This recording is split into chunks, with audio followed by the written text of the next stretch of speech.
Welcome back to Julian's Magician School. I've got some good news for you and I've got some bad news for you. The bad news first. Lately I've been getting things frack to bunt. There it goes again, I mean back to front. It happens all the time, these tips of the slung. Sorry, I mean slips of the tongue. Look, I can demonstrate what I mean with this pack of cards. Look, the door of firemen's, the who of tarts, the hate of arts, the space of aids, the spore of fades, the clue of tubs, the Clive of fubs. But luckily, it hasn't affected my magic. In fact, when it comes to my magic, you can safely say that I am a smart fella. Now, you can't always believe what you read, but in this case it's true. When you see these words, think of me. Show you what I mean. You've got to love that sound. Tear that paper up, squeeze it in to a nice teeny tiny little ball. And then you need the magic pen. I'll get it. You're not going to fool me, it's not that side, it's this side over here. One little wave of the magic pen. Now you can't always believe what you read, but when you read these words, always think of me. What? Oh no! This is the torn and restored paper trick. It's very old. What is not old is the new presentation I made up. Now it's a completely new one. I've never actually done it on anyone. I just made it up about 2 days ago. Because what I wanted to do was give you a demonstration of the whole principle if you have to hold something in your hand secretly like that.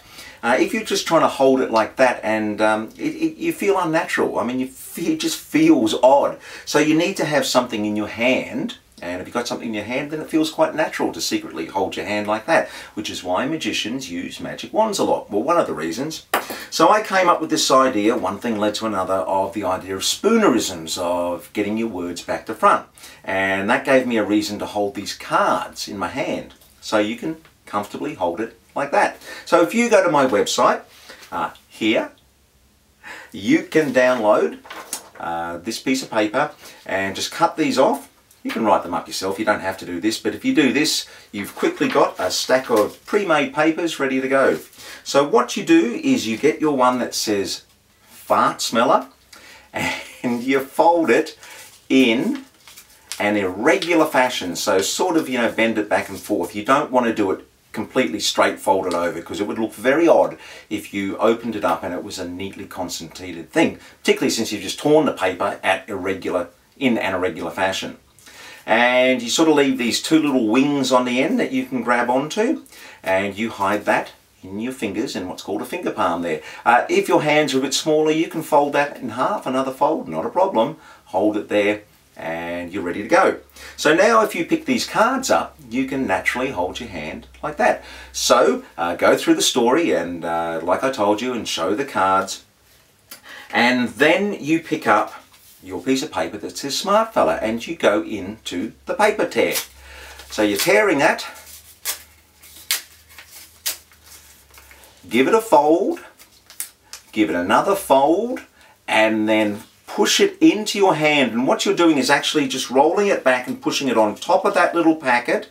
Give it another turn over and just slide it up as you give your hand a little move like that. Probably didn't do that in the video, but you bring it up like that, and now you have the torn papers here and you have the new, or you know, complete papers on the top like that. Now you have to get rid of those torn papers here. Here's a little thing about the offbeat. When you do this move and you want to go down and get the magic wand down here, you're going to feel a little bit awkward if you haven't done this before, because you're going to think people are staring at this hand. They're not, they have no reason to be, but you will think that. So here's a little thing that you can do to engage the offbeat. So the tension's all on you here. And I put the magic wand, it's under the table on this side over here, or in your pocket. But first off, I go down over here to get the magic wand. I pause and go, aha, I'm not getting that back to front. The magic wand's over here. And what that is the tension's here. I come on up here, it's over here, and it's the offbeat. Your audience is thinking something sneaky is going to happen here. It doesn't, and then they relax a little bit, which is when you go down, and it's a natural thing. It's just says up and down, and you dump this off under the table, and you pick up the magic wand, which is under the table, and you're all clean now. Give it a little wave.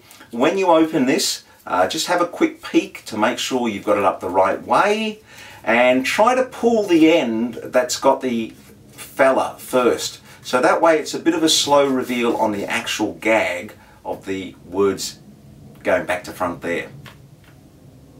So here's the switch from the back. The pink ones here are going to be the restored ones that are hidden in your hands. So you've torn the paper, fold, fold, roll over, turn, and then with a move, slide that up like that. Remember back in the last video, number 77, Shake My Booty, when we talked about hiding your script on your props? This is a perfect one to do it. So you can write the names, those back to front names on the back of the cards, and no one's going to see it. If you don't want to ruin your cards, then all you have to do is stick some post-it notes on and write on there, and they handle quite well with post-it notes on it like that. Alright, remember, if I can do it, you can do it.